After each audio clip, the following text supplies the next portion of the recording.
Good morning, ladies and gentlemen. Welcome back to yet another video. So a few days ago, I made a video which was like an opening that will skyrocket your chess elo. Well, that was an opening for white. It was the London system. Feel free to watch it. And today we're going to be looking at an opening for black to also improve your games, improve your elo. A very solid opening. Now this opening was popularized by someone, and I'll give 3 keywords, and you try to guess it, and then I'll show how the opening's played out, and a game to show that this opening is good. So the 3 keywords are Magnus Carlsen, Grandmaster, and the Rook. Now, open to interpretations, you can try guessing it. So hopefully you guessed it correct. The opening is the Caro-Kann, and today we're going to be looking at the main line of the Caro-Kann, and then I'll show you a game. Of course, there are many variations, but the main line is what we'll focus on today, or one of the main lines. So the opening starts with the e4, c6. We prepare to play d5 and take over the center like this. White usually takes the center. This is the most sensible approach. Of course, there are many approaches. There's f4, there's all type of approaches. We play d5. Now, from here, white can either push, from which I like playing c5 and undermining the pawn.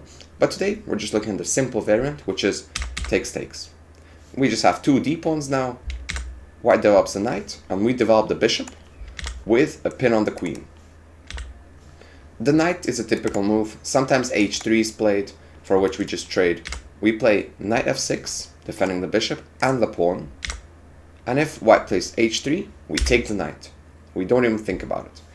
Because we're going to play e6, and our bishop is going to be quite useless. So we play e6. Now white can develop this bishop, the light squared bishop, the dark squared bishop. We develop the knight. We are now putting pressure on this pawn. Usually white plays bishop e3, defending the pawn. And we develop the bishop to e7. Then white usually castles, and we also castle. And this is our typical position that we get. The knight is applying pressure. This knight is defending the h7 pawn. The bishop is ready to open up on the diagonals, and the queen is ready to go to like b6. The rooks can go to c8. And our main ideas are the minority attack, which I'll make a video about, which is a6, b5, and basically we are pushing the a and b pawns to undermine the 3 pawns and the d-pawn to, in the long run, get a better position on the queen side. So this side of the board we're focusing on.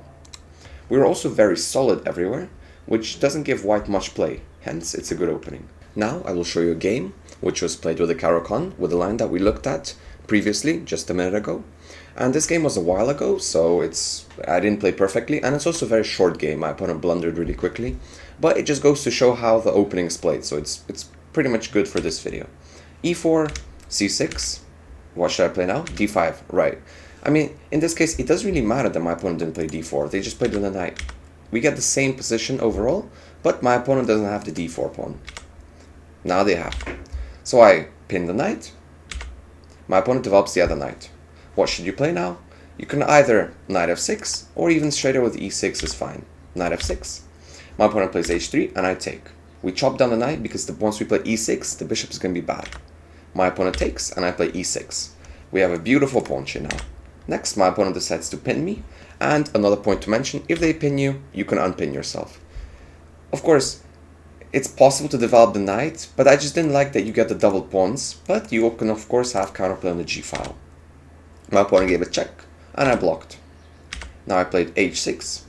This is opening a loft, and if your opponent lets you open a loft with a tempo, things are perfect.